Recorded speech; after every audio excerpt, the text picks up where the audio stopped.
Joe and Big Al Spitball on bridging the gap to your retirement income when there's a pension in the mix. Today on Your Money, Your Wealth podcast number 456.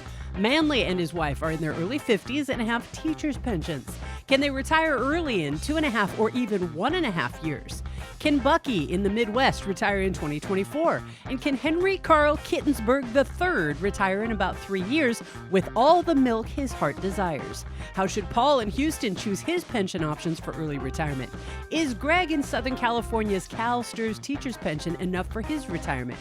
Keaton Money in Colorado needs the fellas to help him decide between his pension's fringe benefits and brokerage account returns. And Big Paw in a mid-Atlantic state asks the fellas to spitball on how to reduce his taxes on an impending headcount reduction lump sum payout. I'm producer Andy Last, and here are the hosts of Your Money, Your Wealth, Joe Anderson, CFP, and Big Al Clopine, CPA. Let's see, we got Manley from Nashville, Tennessee. Goes, hey, Joe, Big Al, Andy, my name is Manley. I live in Nashville, Tennessee. I drive a 2023 Ford Bronco. My wife drives a 2004 Nissan Xterra. Had no pets. However, we have 2 children, freshman in college and a junior in high school. No longer drink, but if I did, it'd be little Gentleman Jack neat. Sounds good. I found your podcast 3 weeks ago, and I'm obsessed with it. I feel sorry for you, Manley. My wife and I have been teachers our entire career. Our individual salary ranges have been $24,000 to $88,000. We've been married for a little over 23 years and have benefited from a generous inheritance of $70,000, and were gifted $13,000 early in our marriage to purchase a vehicle.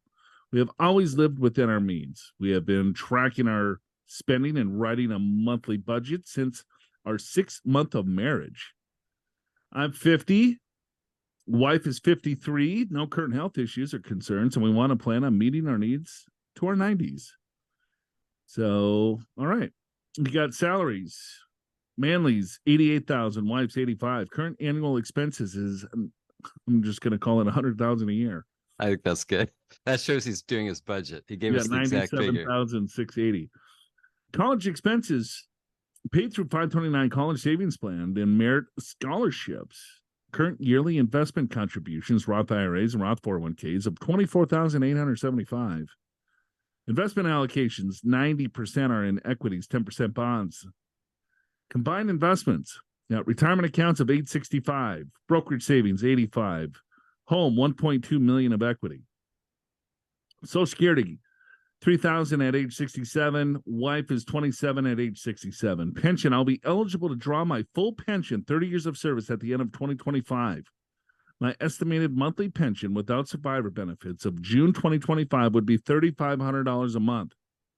My pension and my wife's pension receives a COLA every year. She will receive approximately $1,500 a month.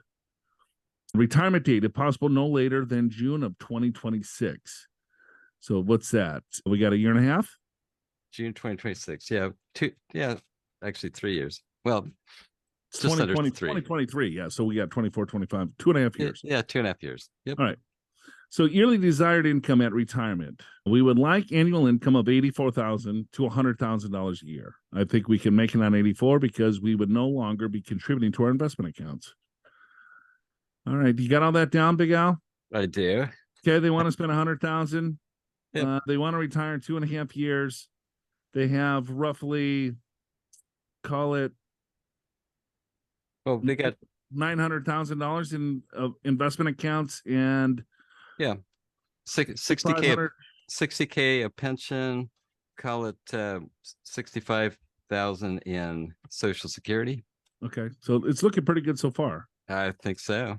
All right, first question for Spitball. Would we like to retire as soon as June 2025? But we are willing to work part-time. My wife's parents are 82 and 85 respectively, and our father is not in good health. My parents are in their mid-70s and in good health. We would like to enjoy time with our parents while we are living. Based on the information shared, what do you see as the best option? If we retire in June 2025 or 26, how much part-time income would we need? Number 2, if we did not want to work part-time, in what earliest year could we retire? These are very specific questions by Manley, by the way. They are. And this is a question 1A and 1B, and then there's a second one that's got on 2A. Jeez. Yeah. And this is one, I don't do this very often. I edited this one because it was 3 pages and I made it just over 1. All right. So sorry, Manley, if I deleted some important stuff, but we only have so much time. Related to the Spitball analysis, at the end of our lives, considering past stock market performance, would our nest egg at that time of retirement have grown, or would we be spending this down as we age? Again, I really enjoy the show and the levity you bring to investing in retirement planning. Keep up the good work. All right. So 2.5 years. Would like to retire in 1.5 years. Can he do it? And he's 50-some. Yeah, he's 50. So let's say he's 52. Wife will be, call it 54, 55. Okay. And so he could collect his pension, 30 years of service, 3,500. Wives get 15. So that's 4,500. So we got to come up with another $40,000 a year. Correct. And if you take 40, yeah, if we take 40 from the portfolio, let's see what that is. 6%. 40 minus into 9. It's about 4.5. What 40 into 865? Yeah, I did 40 into 900,000. Okay. So 4.5, 5%. Yeah, probably. Yeah, call it 5%, which is pretty rich in your 50s. You know, we kind of would like you to be closer to 3%, but you've got Social Security coming, although not for a while. So then it's just a matter of trying not to deplete your portfolio while you finally make it to Social Security. So if it were me, Joe, I just am going to be really simple. I want 100,000. I got 60 coming in. I'd want part-time work of 40. Keep the portfolio working. That's what I would do. Yeah, I agree 100%. They're 50 years old. I get you want to spend some time with the fam, but between the two of them, they need to make 40,000, 20,000 a pop. I think so. And then as long as you're comfortable with that, I think this works. I think you do that for a while though, right? Until you hit Social Security. I mean, you may not have to wait all the way to Social Security because your portfolio will keep growing, right? But anyway, in my early 50s, I'd rather not be dipping into savings, especially since it's a good figure. It's 900,000, but it's also, based upon their spending of 100K, there's not a lot of wiggle room here. Yep. I mean, super close, because you're building a bridge from 53 of Manley's age to his age 67. I mean, that's a pretty big bridge. So I agree with you. I would want to let that grow, because the 900,000 could grow to $2 million by the time they pull it. And then they have a little bit more comfort there. And if he doesn't mind working part-time, or maybe just one of them works part-time, or half-time or whatever. Yeah, whatever. That's what I would do. And whether you retire in 25 or 26, I don't care. Either one works. Just make sure you backfill with some part-time income. All right, Manley. Hey, appreciate you listening. I'm glad you found us. Hopefully this helps. We got Paul from Houston, Texas, writes in. He goes, hey, my wife and I are 52, y'all. We have 2 fantastic boys, 2017. I drive a 2018 Jeep Wrangler. My wife drives a 2022 hybrid Jeep Wrangler. We love to visit microbreweries. Of course you do. You have a hybrid. And sample different beers. I prefer lagers in hazy IPA. She prefers wits in Hefeweizens. We love to travel to different cities and explore the local beers. That's a good time. You know what? Sign me up. That sounds good. My wife has a pension and will be fully vested in 3 years at 55. This pension gives us 2 options. We take the traditional pension payout at $66,000 per year, or if we take the cash value, $1.3 million. If we use the 4% rule, this would generate around $55,000 per year. I'm anticipating that this would still have principal remain. If we take the cash value of the pension, we could continue to work 2 or 3 years and allow the cash pension to grow for a few more years. This would push our retirement back to 55 to nearly 58 years old. It seems like the main difference between the 2 options would be the amount of principal left to our heirs. Question: how do we weigh the options of the cash value and the traditional pension payout? Please share your wisdom and thoughts on leaving some of the money to the heirs. Am I overlooking something about my pension option? Additional information: we have about $2 million in assets for retirement. That's above and beyond the pension. Yeah, I think so. Okay. Traditional 401k and IRA balances a 1.5, Roth 1 or 120 grand. Non-qualified 300,000. Full Social Security will be $35,000 and $40,000 per year when we turn 67. Current household income is around 300,000. We're planning on needing $200,000 a year in retirement, which should allow for a significant amount of travel and sample beers. All right, Paul, like let's I don't know. Why don't we start with the pension? So either you get 66,000 a year, or you get a cash value of 1.3 million, and 4% roll would pay out about 55,000. So that's the first question. I guess a follow-up question I would have is, does the pension have a cost of living adjustment? That would be a pretty important thing to know. Or is it fixed? I'm guessing it's fixed. Yeah. So if it's fixed, I would more likely probably take the payout. I would get the distribution. I'd have access to the funds. I could do Roth conversions if I felt like it. You would take the lump sum. Probably. Is that what you said? Yeah. Instead of the pension payout. Yeah, I think so. Payout. Yeah. Well, which one are you taking? Are you taking the pension payout or are you taking the lump sum? The lump sum. That's what I just said. Well, you said payout. Oh, the payout of the lump sum. That's what I meant. You're right. I did confuse it. All right. And how about you? I mean, you'll probably look at it differently than me. What would you do? No, I think, he has to take a look at the internal rate of return of the cash flows is really how you determine it. And it's going to be based on life expectancy. So how long does he have to live? Is he in good health? Does he have longevity? Because if you take the income, if he takes the pension payment and he lives a long time, he's going to receive a lot more money potentially from the overall pension, right? It's just an internal rate of return calculation. So it's just going to be based on assumptions. How old is he now? When is he going to take it? And then how long does he expect to live? If he expects to live a long time, his rate of return is going to be higher. If he lives till normal life expectancy, it's probably going to be lower. So it depends on what he wants to anticipate is a good rate of return on investment. So I think that's with every investment. You look at it as what is your expectation of that investment and what do you want it to do and what do you think is realistic for your overall situation? Are you looking for 10% rates of return or are you satisfied with a 4.5 or 3% rate of return?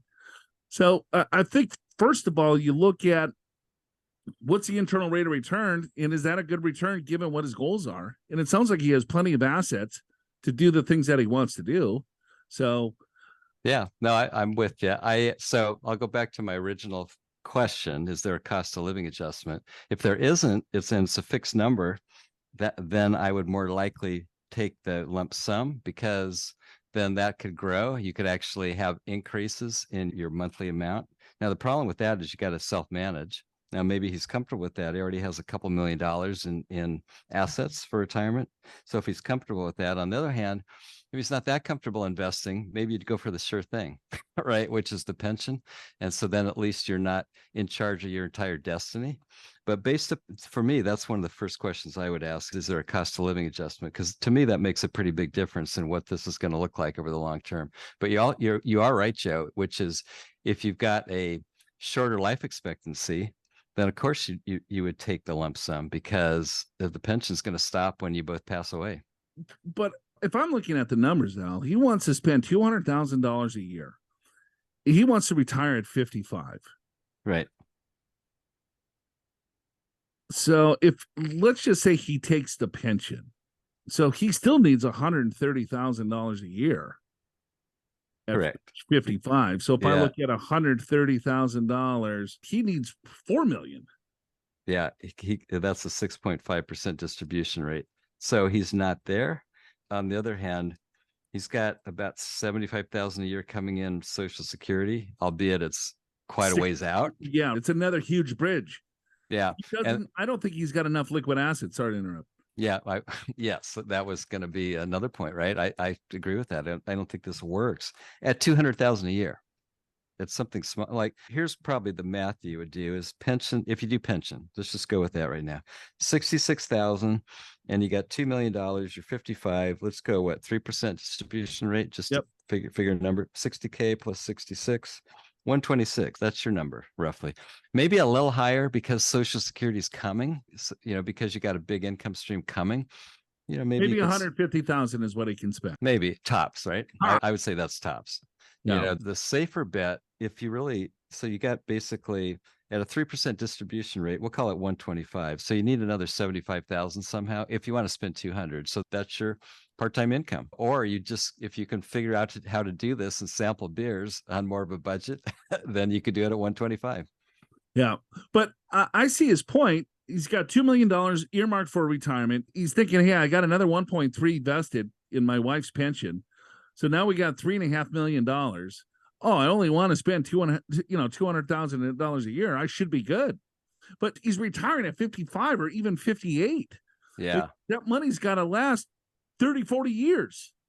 And with that large of distribution from 58 to 68, 10 years of pulling out $150,000 out of a couple of million, even though a couple of million's a ton of money, but if that market turns, it's all ordinary income too, just about. The pension's going to be taxed at high rates. The 401ks, IRAs are all taxed at ordinary income. He's got little diversification from a tax perspective. So I think what Paul needs to be doing is, first of all, mapping things out and looking at that bridge from when the pension comes in or when he fully wants to retire to bridge it out to full retirement age where he can collect his Social Security and then kind of back test it to figure out what he needs. He probably needs another $1 million or spend less, right? I think 150 is probably the number that he can spend. Yeah. Or just add some part-time income. Agree. And the other thing people miss, Joe, is that $200,000 of expenses with inflation keeps going up. Right. Yeah.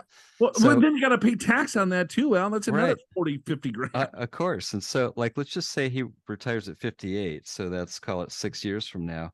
Now the 200,000 expenses is really 240. You got to make sure you don't have this fixed number for expenses as you're calculating everything else with growth rates and rates of return. So you have to make sure you inflate your expenses by the rate of inflation. Don't get us wrong, Paul. You're doing a hell of a job. Congratulations. You got a great nest egg. You have another nest egg coming from a form of a pension. 200 might be a little bit rich, but Houston, I almost died in Houston. Oh, because of the heat? Yes. Playing golf in Houston. Yeah. Drinking IPAs either. If I would have drank IPAs, I would have died. You definitely had a stroke. You wouldn't be here, right? Yeah. Almost dehydrated. But the cost of living in Houston is a little bit cheaper than 200 goes a pretty long way in Houston. Oh, sure. Some other areas. How will you generate income in retirement? After a lifetime of saving, making the transition to retirement means facing a whole new set of challenges. As you plan today, you face a very different retirement landscape than the ones your parents saw. We're living longer and may need to rely on that retirement income for much longer. Go to the podcast show notes and download our free Retirement Income Strategies Guide, newly updated for 2023. It explains how to answer 5 questions that you need to ask yourself before you retire. Learn about the sources of income available for you in retirement, how to maximize your Social Security benefits, and how to develop a retirement income strategy that meets your needs. Click the link in the description of today's episode in your favorite podcast app, go to the show notes, and download the Retirement Income Strategies Guide for free. Got Greg from Southern California writes in. He goes, hey, I don't hear too much about retiring as a teacher with a CalSTRS pension, whether or not it's enough. CalSTRS, California State Teachers Retirement System. Yes. You keep it score. CalSTRS encourages saving more on our own through the Pension 2 403B program or some other avenue. But my wife and I feel like we could just fine on the pension alone. I should retire with around $8,300 a month gross if I take the 75% option that will leave my wife with plenty of monthly payout for the rest of the life if I kick the bucket first. I also have a supplemental defined benefit plan that is currently worth $62,000 that can either be taken as a lump sum or a short-term annuity upon retirement. Our house will be paid for by then when I retire. We currently have about $18,000 in savings, and we are not quite fully funding our Roths that currently have a combined worth of $79,000. Also have a 403B, which I no longer fund, worth $100,000. Seems like we should be just fine, right? We do love to travel, but don't carry debt. Seems like we can live comfortably on $8,300 a month, and the extra can be used for special things and blessing others. The only challenge is if I retire before 59, 7 years away. And my wife is 2 years younger than me, so we'll have to cover her health care from 63 to 65. My district provided health care coverage will end once I hit Medicare. Your spitball is greatly appreciated. Love the show. Greg, SoCal teacher, $8,300. Yeah, that's fantastic. Well, the real simple answer. Yeah. I mean, if you spend less than what comes in. Yeah. So to break that down by year, that's $100,000 a year in pension, $100,000 a year in expenses. And presumably that covers taxes, I'm guessing, but we don't know that for sure. And then currently about $250,000 of other assets for extras. Plus, I guess if he's going to work another at least 7 years, or, well, he said he could retire before 59. So there's going to be more growth, more savings. But with that much pension, it's not like you have to do a ton, right? So, I mean, based upon the numbers that we have, it looks just fine. Yeah. Congrats. You have a giant pension, $100,000 fixed income pension. That's Right. like having a 401k plan worth over $2 million. Yeah. Yeah. Or more, maybe 2.5. 2.5. Yeah. And so we talk about pensions all the time. Maybe we don't get a lot of teachers that write in, but Yeah. I think he's great. Me If too. he's going to spend less, 83,000 fixed income, he could blow through that 200,000 in like a year. Who cares? If he can't live off 100 grand, he's already living probably a lot less than that. Probably. Yep. So, yep. Yeah. Anyway, the math that we just went through, just for if you're keeping score, is if you had $2.5 million in a retirement account at a 4% distribution rate, that's $100,000. So what we're saying is Greg doesn't have 2.5 million, but it's almost like he had 2.5 million because it's producing 100,000 of income. That's where we get that math. okay, great. Let's do Bucky in the Midwest. Yep. Okay. Bucky, I'm curious if I'm in good shape to retire at age 60. Wife is 58. Drive a 10-year-old audit. A4. I think that's supposed to be Audi. His email program probably corrected that to audit. A drink of choice is red wine. He's got annual salary of $350,000, IRAs and 401ks of $3.5 million, brokerage of $4.5 million. Yeah, Bucky, I think you're fine. and a question. Yeah, and whatever. My Social Security is going to be $2 million. I got a pension. Let's see. We'll receive pensions of $4,000 a month. Social Security is $4,000 a month at age 66. Wife is $1,500. Home equity is 1.2. No other expenses or liabilities. Questions. I want to maintain this lifestyle. Can I do it and retire in 2024? So he wants to maintain what lifestyle? Well, we don't know, but it's something probably less than 350 because he's saving. Yeah. So let's just say 300, just to pick a number, right? And if he takes the 8 million times 4%, that's already 320. If you take pension and Social Security, which don't start right away, but that's another, I don't know, 110,000 right there. So, I mean, no matter how you slice this, it's looking pretty good. Yeah. Bucky, you're good. Congrats. We got Keaton Money. I think last month we had Brent Money. Now we got Keaton Money. I wonder if they're a family. I don't know. It's from Colorado. Keaton Money, Colorado. Hi, Andy, Joe, Big Al. Been listening to your show for over a year now. And I have to say, is by far the most entertaining financial podcast I have ever found. Wow. Wow. He hasn't really looked very far. It was probably ours and one other. Important stuff first. Wifey, she's 32, Yao. I'm 33, Yao. Been married 9 years. In her free time, she is studying to be a sommelier. Sommelier. Sommelier. Yeah, that's the second time we've seen that word in the last month. Yeah, a lot of people like to taste their wines. In her drink of choice is a little glass of Cabernet Sauvignon. I like Nice. a good coin style margarita or a little local IPA. We have 3 rescue cats in a big, goofy Bernese mountain dog. All right. Wife is a physician and absolutely killing the game. She brings home $225,000 a year, maxes out her 401k each year. First with pre-tax dollars to get the employer match, and the rest in Roth contributions. I work for the state, make 80 grand. I max my 401k, Roth 457s. We also invest a small but growing amount in a brokerage account at Vanguard. My question is regarding my mandatory 401k defined benefit plan. I am no longer contributing to Social Security, although I did manage to work my 40 quarters at an SS job, so I'll receive a modest benefit.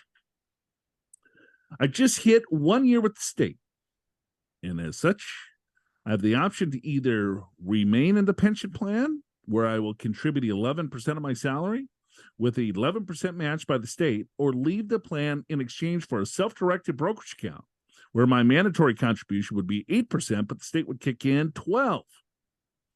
After 5 years, I'm vested 50% in the pension matching dollars should I decide to cash out, roll over instead of take the lifetime benefit, or 100% in the self-directed matching dollars.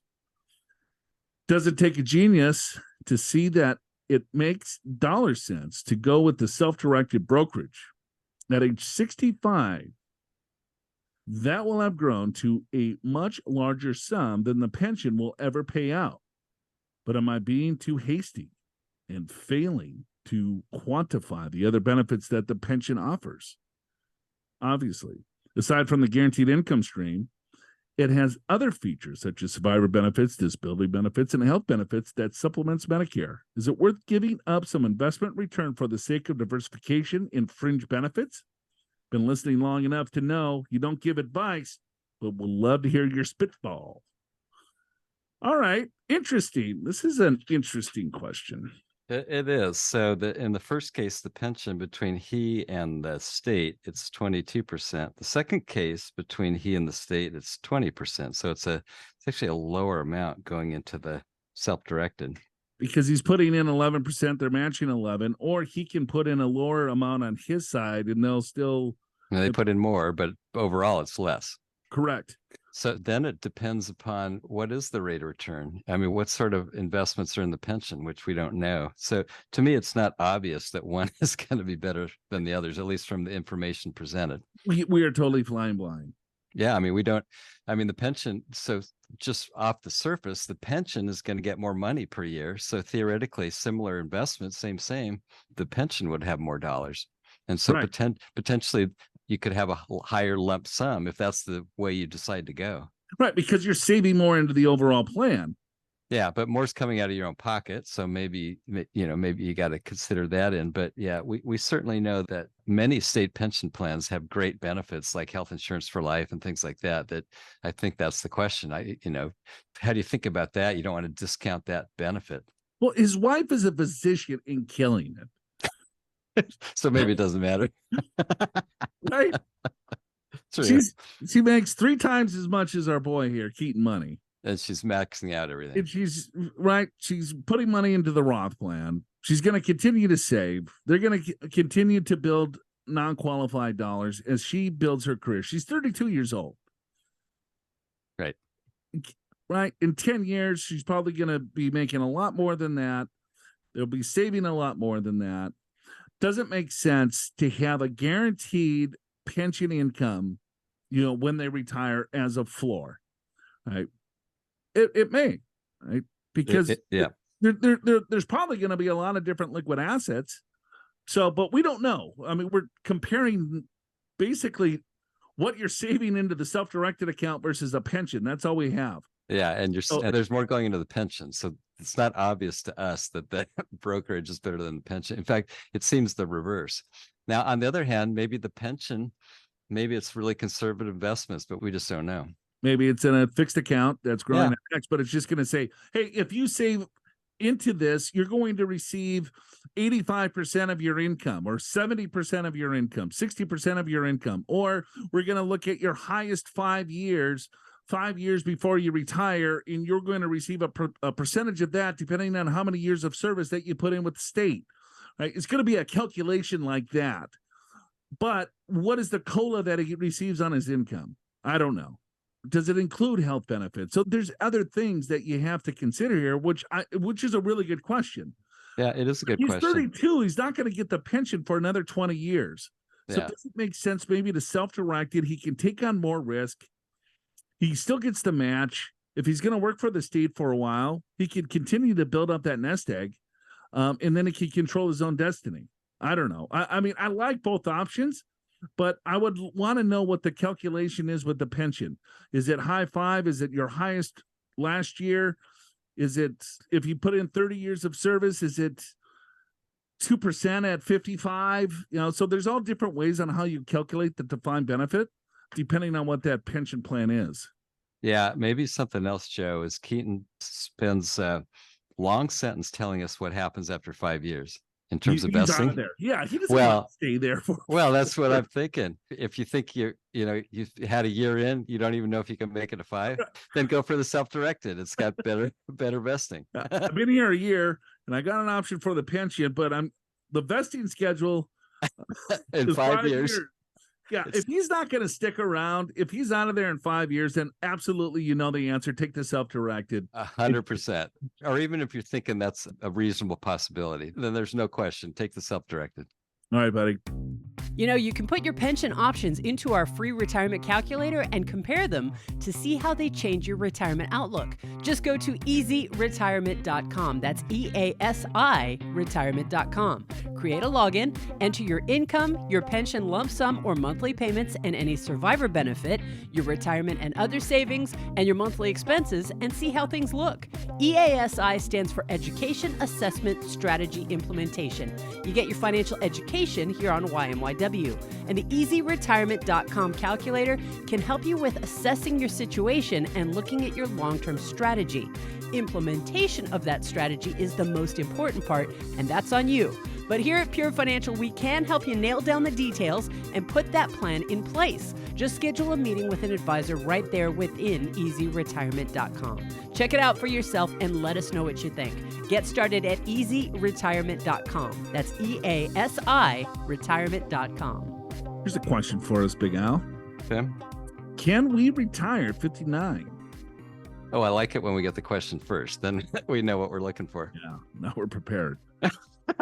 You can call me Henry Karl Kittensburg III. Okay. Okay, we will. I think I'll just call him Henry for short. You gotta love his listeners. Yeah, right. The name our daughter gave the cat my wife has. So the daughter gave the cat Henry Karl Kittensburg III. It's a pretty smart daughter. Yeah. I don't have a cat. Don't care for pets. Yeah, you refer yourself as a kitten. Yeah, but you refer yourself as a cat. All right. So they all belong to others at the house. My brother put me onto your podcast. All right. Since I get up too early and can't sleep, I've listened to many of the back sessions. Thanks. Oh, Henry Karl Kittensburg. Big fan. Early in the morning. The second. Yeah. He hates pets. He can't sleep. Yeah. So he listens to the podcast. This garbage show. And he's thinking in the wee morning hours before this dawn, right? It's dark, and he's thinking, you know what? If I ever have a question, I'm going to name myself Henry Karl Kittensburg II. Yeah, I think it's the third. It is. I typoed it on the second page. Yeah. I left out the third. Page. Oh, it's the third. Okay. Got it. Okay. I heard the plea for more spitballs that are not ones in the millions at age 26. And are more closely reality. I decided to send in for a spitball. I feel very blessed, but listening to the podcast, it seems I must be in the poor class again. I don't even conceptualize many of the situations people have. Okay, let's break it down for you. Yeah. He once retired 59. Now that's a question. That's how he started this thing. He started talking about Henry Karl Kittensburg and that he hates cats and hates people and can't sleep. But he wants to retire at 59 and a half, and now he feels like he's in the poorhouse. Okay, that's what we got so far. Poorhouse, cats, 59. We are in Western Ohio. I drive a 2003 Dodge Ram in a company Kia Telluride. She drives a 2017 Honda Accord, and I rebuilt from a total wreck. Quite satisfying. My wife drinks LaCroix. I drink, wait for it, milk. And he named himself Kittensburg. Well, maybe that's why. Yeah. He's a riot. He is. Some of the specs of our situation: 56, want to retire 59, spouse is almost 57. It does not work outside the home. Volunteers daily, income 190, deferred comp 25 annually. Annual expenses after taxes and 401k, etc., equals $100,000. What about the same in retirement spending in today's dollars, except years 1 and 2 of retirement will only need $40,000 annually, and years 5 through 6 the same, only $40,000 annually. Yeah, probably because of deferred comp, I'm guessing. I'm guessing that is the case too. Social Security at age 67 for myself plus spouse is 56. He's got $760,000 in retirement accounts. Taxable accounts is $200. Add another $250,000 lump sum pension, and then adding another $100,000 in December from inheritance. So we got That's 1.3. Yep, 1.3, 1.4 ish. Yep. He's got 3 houses. Well, yeah, he needs 3 houses to all the milk. All the milk. Total loans $275,000. Rental income $38,000. Rental expenses, including mortgage, is $32,000. Current equity in all 3 is $535,000 annually. Adding $50,000 to taxable, adding 40 to 401k. Thanks a ton. All right, so he wants to retire. Let's just kind of recap some of this because I just have milk on my mind. You can't think about anything else. I know. He's got one. All right, let's call it $1.3 million. He's 56. He wants to retire in 3 years. Yeah. He wants to spend $100,000. Yep. Fixed. Well, hold on. He's got more than that, right? Did we add in the lump sum pension and all that? I did. Yeah. Okay. Yep. I did. Yeah. So here's what I'm thinking, Joe. If I just look at the rental properties, that's about $5,400 a month profit. And that's even after reserves and repair renovations. So that's, call it 65,000 a year just from that. So he wants to spend 100, got 65. So that's 35 left over. And if you take 35 into 1.3 million, it's a 2.6% distribution rate. Right. Where, And that's where are you getting that? Look at rental income of 37,800. Yeah, rental expenses, including mortgage, 32.4. That's $5,400 a month profit. Okay. Think about it. Yeah. Sorry. But is that a year? No, that's where I thought that was a year. Oh, you think it's a year? Yes. Oh, yeah, you're right. Yeah, Sorry. You got big properties. Totally botched it. Yeah, you're right. That's a year. Okay, so I meant what I just said. So 100,000 minus $5,000 of income. So he needs 95, right? And 95 now 1.3 million is a 7.5% distribution rate. So that doesn't work. But he's got Social Security of 56,000, right? But that's not till 67. 100,000 minus 5 minus 65. Now it's 30 grand into 1.3. Now that does work, but you got a pretty good stub period where you're just draining the portfolio. But you also have another 3 years to save, and he's saving a lot. So there's actually a lot of calculations here to figure out if this works or not. But he's short. Yeah, just without doing the calculations, I think he's short too. I think he's going to have to work longer than 59. Or spend less. Or spend less. Yeah, that's always the option. Or work part-time, to bridge the gap. And if you work part-time, I mean, if you just take the 1.3 million, let's say 3% distribution, that's 40 grand. You got 5. So you need 55,000 roughly to not get, to not really decimate your portfolio. So you're making, what's he making? 300. Yeah. How much he's making right now? I bet he can spend. Here's just a wild ass guess. What is that called? WAG or WAS? Yeah. Spitball? Yeah. It could be a WAG. 65, 70,000 max spend. That's my final offer. Yeah. Without working part-time. Without working part-time. If he wants to retire at 59, I think he can spend around $70,000 because the distribution rate is going to be high, but he's got Again, we're building bridges here. He's gonna take a higher distribution rate, but then it depends on inflation. It's gonna depend on his investment portfolio. It's gonna depend on taxes. Oh, there's all sorts of different things. We're just kind of running the numbers out the back of the envelope. But yeah, the milkman needs to go work a little bit more or drink less milk. 100% agree, Joe. I think it's hard to know exactly what. So, I mean, my quick calculation is you need about 55,000 in part-time income, but that doesn't include that Social Security is coming, right, in 7 years, right, or 8 years, right, after that. So, you factor that in, you're probably pretty close. And what'd you say? You need about 40, 35 grand part-time income, something like that? Yep. Or spend 35 to 40,000 less. That'd be the other approach. All right. Thanks for the email, Henry Karl Kittensburg III. Yeah, that probably didn't help at all, but. Well, we didn't give him the right answer, but we're being honest. Save a little more, work a little longer, spend a little less. You're all right there. Got Big Pa from Mid-Atlantic State. We got Pa's 58. Beautiful Ma's 55. Kids, several. Either fully launched or college fully funded. Mortgage balance, $170,000. At 1.99%, 8 years left, value $700,000, no other debt. Pre-tax balances, $1.5 million. Roth balance, $350,000. Taxable balances, T-bills, CDs, stocks, cash accounts, $350,000. Expected lump sum retirement in 2026, not currently considering taking pension annuity options. So he's not even considering it. He's going to get $1.3 million. Okay. Or $6,600 a month. Did you notice that this is almost the exact same number as the other lump sum pension calculation we did earlier in the show? It's very similar. Very close. So if you take the actuary that put these together are pretty smart. Yeah, they know what they're doing. Yeah, they basically take the internal rate of return on this thing, and it's like, all right, well, here, if you think you can get 5% in the market, we're going to give you 4.5, 5.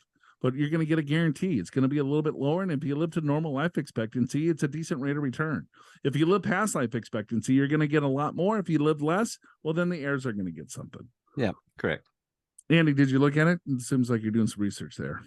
No, I'm taking notes. Oh, got it. So I can make show notes. Oh, all right. Oh, look at that. Show notes. So, Joe, by the way, we're at about 3.4 million, including the lump sum. He's got an old Chevy Suburban and even an older Chevy Suburban. See, several kids, fully funded college as relates to the car situation. He's got 2 dogs. He's got a little G-Shep. German Shepherd. Oh, is that what that is? German Shepherd. G-Shep. And a Border Collie. I like that. That's what I would have read too, right on the spot. G-Shep. It's like I hadn't heard of that one, but I'm sure it's a cute dog. We got Jefferson small batch bourbon, neat in the winter. A little gin and tonic with a little legalized homegrown summer weed in the summer. Oh, Big Pa. Oh, and he's in a mid-Atlantic state. We don't know which one. Oh, that's probably why. It's got a little Hefeweizen on the golf course, chucking frisbees for the dogs. So he's on the golf course not playing golf. It's chucking frisbees for the dogs. Yeah, apparently. No. Background. Highly likely the company I work for will be having a headcount reduction. This will likely be before I turn 59 and a half, yo. Currently, separation benefits will result in 78 weeks of pay upon separation. This is provided as a lump sum and issued through a payroll check. It used to be paid or spread out as a monthly check for the duration of the time. This lump sum is going to be around $300,000. Spitball following 2, please. Your ideas to pre-position or post-position actions to consider to minimize taxes on this lump sum. Your ideas on best method to handle the retirement lump sum at the same time as I'll be retirement eligible. Joe, Curious George is the best nighttime book for kids. All of our kids are successful, and I swear it started with that. You know what? I loved Curious George. I do too. And I'm very successful in my own right. In my own head, I'm very successful. Well, there you go. You're agreeing. Andy, note in reference to your comment about reading and spelling with your kids. See, my reading is my note about it. It says Andy's note oh, to sorry. you. Got it. This is in reference to you talking about how I just your kids read. asked you I'm to just spell reading. career. I've been practicing reading, and I think it's improved quite a bit over the last it has. years. That's why she put it in a different color so you wouldn't read it. It prints in black and white. Yeah, black and white. I printed out. Oh, you printed. Oh, so you don't even know. Okay, got it. Cool. So let's see. Well, the lump sum pension, if he's going to take the lump sum, you're going to roll it into an IRA. That's a non-taxable event. Correct. The $300,000 that you're going to receive as a lump sum from the employment, severance payment. Are there some things that he could potentially do? It's tough because it's all wages. It's going to come right on your W-2. If you could shelter some of that through your 401k plan, do you want to give more to charity in a given year? Yeah, I think that's, I mean, the same, right? Best thoughts I have is if you're not maxing out the 401k, then do. I mean, that's kind of a no-brainer. Charity, that's something you could set up a donor advised fund. If you're charitable and want to continue to give after you retire, donor advised fund allows you to get all the deduction in the year you want it. And then you have a fund that's for future years of charity that you dole out as you see fit. So that could be a good solution. Something else that might be a long shot, but I'll mention it anyway. If the separation is right around year end, maybe just maybe you could have the company pay half in December and half in January. So that would at least put it in a couple of years. And then you could max out 401ks in both years. I don't see how much money he wants to live off of. Well, I don't think he wasn't asking that. Yeah, but some of these tax planning strategies is going to be dependent on what his lifestyle is. Right? So, we see some plans come through, and it's here's a great way to save money in taxes. Give $100,000 away to a nonprofit organization. But they're like, well, I need every last penny to spend. Yeah, what do you mean? I've only got 90,000 saved. Yeah, right. How's this going to work? Yeah, so and I'm in the 12% bracket. Is that right? This will give me negative taxable income. Well, I'm not going to get any really benefit there, but he's sitting good. Yeah, I mean, so you got 3.4 million. Let's say you retire before, I'll use a 4%, even though that's a little bit rich, but that allows you to take around 130,000, 140,000 of income per year. I don't think he even told us Social Security, did he? We don't have the spending, so we can't really spitball on whether this works or not. Well, how about the wife? She starts a business. Yeah. She loses a bunch of money the year that true that he well, maybe they always want, because they're going to retire young.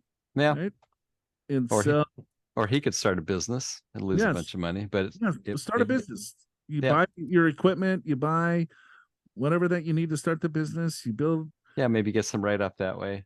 You what, oil and gas, little tax credit there? Yeah, would never recommend it, but you could do that. Low-income housing. You could go into some low-income housing credits. Yeah, I wouldn't recommend that either because of the rate of return. That I wouldn't buy a rental property because of the passive loss rules. That you'd be suspended losses, so you can't really do that. Yeah, it's kind of like pension and charity are kind of the main two levers probably that you have, because it's W-2 income. If it came somewhere else, then there's a lot of other potential that he could have, but since it's coming directly from to the paycheck, it's like, all right, well, it's ordinary income. Yeah, that's the tough part about all this, and it's always been that way for people on W-2s. There's not a lot of choices. Now, if you have outside businesses or outside real estate and you can somehow be under that $150,000 of income, so you could take some deductions on your rental property, then that could work. Or if you had a bunch of rentals and your wife was a real estate professional, you could actually take losses that way. But I mean, that'd be a lot to do in a short period of time to try to buy a whole bunch of rentals and tell your wife, okay, honey, you're going to be in charge of all this. Well, I think he's set, Big Paw. Yeah, we don't know what you spend, but you've got a lot to work with here for sure. And thanks for the advice with a little Curious George. I'll take you up on that. All right, that's it for us. Hopefully you enjoyed the show. Andy, thank you for putting together the pension show today. Thank you. Thank you for doing the pension show, Jeff. Yes. All right, Al. Yeah. All righty. We'll see you next time. Thanks for listening. Show's got your money well. Joe versus Craft Breweries, the hybrid Jeep Wrangler, coin style margaritas, Joe versus themes, the benefits of excessive amounts of milk for Henry Karl Kittensburg III, and Halloween in the Derails, so stick around to the end of the episode. Help new listeners find YMYW by telling your friends about the show and by leaving your honest reviews and ratings for Your Money, Your Wealth in Apple Podcasts and all the other podcast apps that accept them. Your Money, Your Wealth is presented by Pure Financial Advisors. Click the Get an Assessment button in the podcast show notes at yourmoneyyourwealth.com or call 888-994-6257 and schedule your free financial assessment in person at one of our many offices around the country or online at a date and time convenient for you no matter where you are. Chances are one of the experienced financial professionals at Pure will be able to identify strategies that'll help you create a more successful retirement. Pure Financial Advisors is a registered investment advisor. This show does not intend to provide personalized investment advice through this broadcast and does not represent that the securities or services discussed are suitable for any investor. Investors are advised not to rely on any information contained in the broadcast in the process of making a full and informed investment decision. We love to travel to different cities and explore the local beers. That's a good time. You know what? Sign me up. That sounds good. Yeah, I'm not a huge fan of that stuff. You've got your very specific taste, don't you? Yeah. Well, you don't deviate much. If you get stuck in a brewery and it's all IPAs, and I don't drink IPAs, I will want a beer or two. Well, I'll tell you what, maybe even three. You haven't been to as many breweries as I have. Most of them have a pretty light beer, Mexican lager or a Japanese light beer, something like that, or a blonde. So you think Paul in Houston, Texas is getting a Japanese light beer? No, I'm just telling you. I got it. No, he's saying not. if you wanted to go drinking with Paul, there would be something for you. Usually could. They always I shouldn't say always. They almost always have light beer options.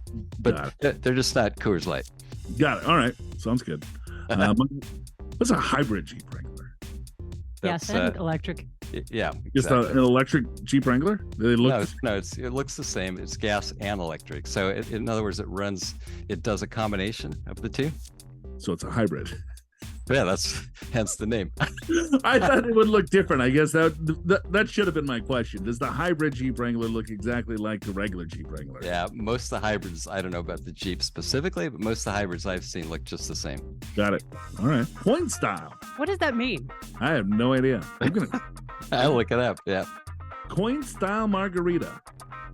A silver coin margarita is made with silver tequila and Cointreau. So it's AKA silver coin margarita. Oh, coin style. Okay. Got it. Cointreau, top shelf. So, all right. We're doing the little lump sum pension kind of theme here today. Apparently. I don't like the themes. I get bored quickly. I like you want to bounce around. Listeners love the themes. I don't think they do. They've said they do. I'm reading this and answering the questions, and I'm getting bored. They have to be getting bored as well, don't you think? Well, how about this? Maybe we can compromise and do 2 different themes each show. You like that? I don't care. I just read whatever Andy puts together. And then complain about it. Yeah, well, that's kind of my MO. Now, we had a little Halloween. The little guy was the Hulk. Your little guy was Hulk? Oh, that's too cute. No, he was the Hulk. Yeah, we had muscles and growl at us. Sitting over here in Hawaii, the person kind of right next to us, grandparents had a little 9-month-old, and she was dressed up like a shark. All right, but we're in Hawaii, but by the ocean, so it makes sense, right? Perfect. Wait for it, milk. And he named himself Kittensburg. Well, maybe that's why. Yeah. He's a riot. He is. 4.5 gallons a week on my own. What the hell? That's He drinks 4 to 5 gallons of milk a week. That's what he's by saying. himself, yeah. That's almost one a day. Almost. I don't think I drank a gallon of milk the last 5 years. You probably had milk as a kid, probably ate cereal, right? Yeah, but I can't tell you the last time I had a glass of milk. Yeah. I actually can't either. I do. I use oat milk for cream for coffee. And I use oat milk when I occasionally have cereal in the morning, but that's about it. 4 to 5 gallons a week. Yeah. Probably never broken a bone. Oh. True. A lot of good calcium. No wonder why I can't sleep and hates. Stop drinking milk. Have a cocktail. He's having trouble digesting it. Oh my God. He's probably just bloated. Did you know, according to some studies, it is the best hydrator? Some of the aspects of our situation. So milk is a good hydrator. So if Well, you're according to some hydrated, studies. yeah. I mean, he lives in Western Ohio. It doesn't live like in the tropics where he's sweating his ass off. Where he Right. needs to hydrate. Well, maybe it's pretty warm in the Maybe summer, I summer, guess. yeah. I've actually heard the best hydrator is water. Very simple. Gatorade? No, water. Plain water. All right.